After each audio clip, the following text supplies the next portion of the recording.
ওই high court supreme court দেখছেন, ওইটাও দল বানায় ফেলছিল, দলের অঙ্গ সংগঠন বানায় ফেলছিল জজদেরকে। আমরা যদি বাংলাদেশের রাজনীতির গুণগত মান পরিবর্তন করতে চাই, তাহলে আওয়ামী লীগ যা করেছে আমাদেরকে তা করা যাবে না, যাবে না। ভারতকেও বলতে চাই, এই সরকারকেও বলতে চাই,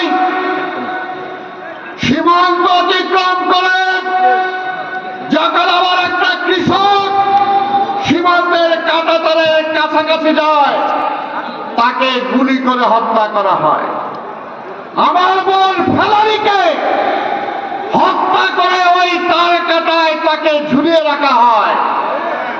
আজকে কিভাবে আওয়ামী লীগের মন্ত্রী এমপিরা অবৈধভাবে ওই সীমান্ত অতিক্রম করলো, এই জবাব ভারতকে দিতে হবে।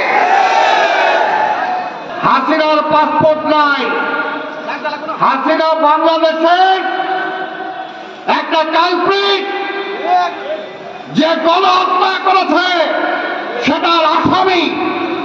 তাই হাসিনাকেও অনতিবিলম্বে ভারত সরকার গ্রেফতার করে আইনের আওতায় নিতে হবে। আমরা যদি বাংলাদেশের রাজনীতির গুণগত মান পরিবর্তন করতে চাই, তাহলে আওয়ামী লীগ যা করেছে আমাদেরকে তা করা যাবে না, যাবে না।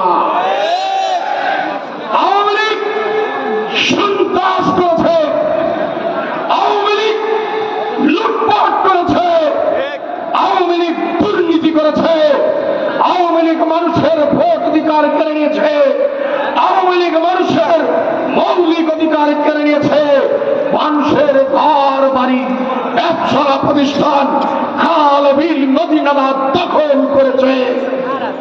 আমরা কি সেটা করব? আমরা যদি সেইটা করি, তাহলে আমাদের পরিণতি আওয়ামী লীগের মতোই হবে।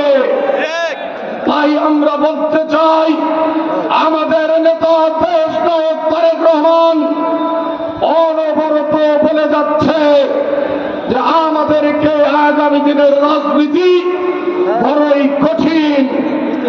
আগামী দিনের যে নির্বাচন হবে, সেই নির্বাচন আসলেই কঠিন নির্বাচন। আমরা যদি সেই নির্বাচনকে মোকাবেলা করতে চাই, তাহলে আওয়ামী লীগ যা করেছে সেইগুলো আমাদের নেতা কর্মীদের করলে চলবে না, চলবে না। আপনারা সেটা করেন কি করেন না আমি জানি না, তাও কিন্তু আমি আপনাদের নেতাদের কর্মীদেরকে অনুধাবন করতে বলবো, রাত্রে বিছানায় মাথা রেখে একবার চিন্তা করবেন যে আপনি কি করছেন, কাজে করছেন। কারণ আওয়ামী লীগ যেটা করেছে, তাহলে আপনারা যদি করেন, তাহলে আপনাদের পরিণতি আওয়ামী লীগের থেকেও ভয়ঙ্কর হবে। ওই হাইকোর্ট সুপ্রিম কোর্ট দেখছেন, ওইটাও দল বানায় ফেলছিল, দলের অঙ্গ সংগঠন বানায় ফেলছিল জজদেরকে। প্রত্যেকটা জায়গা নষ্ট করেছে এই পুলিশ।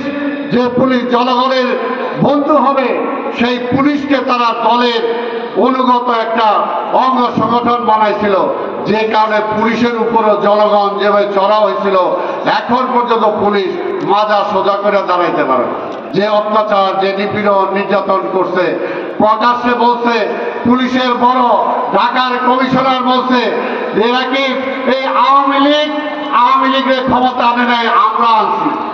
তো ওই ব্যাটারে ধরবো না তো কি করব? ওই ব্যাটারে যেখানে নিয়ে যায়, যেখানেই পারলে দুইটা পথা দিন না, পারলে দুইটা ঝাড়ুরা মারবেন তার ওই।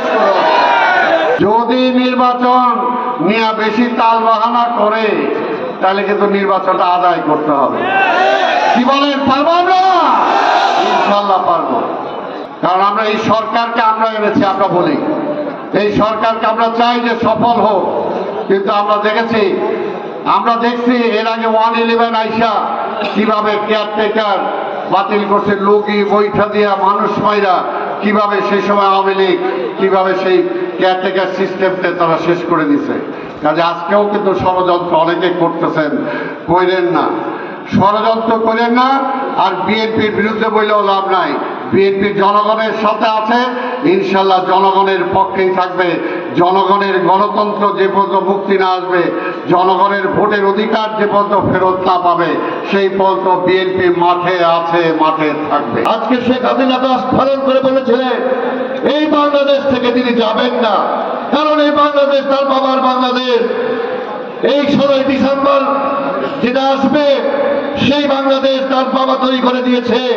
কিন্তু আমরা দেখেছি 71-এর সময় 25শে মার্চের মধ্যে যখন পাকিস্তান হানাদার বাহিনী আমাদের বুকে গুলি চালালো, তখন তার বাবা সুটকেস গুছিয়ে আরাম করে পাকিস্তানি বাহিনীর আতিথেয়তা নিয়ে চলে গেল পাকিস্তানে।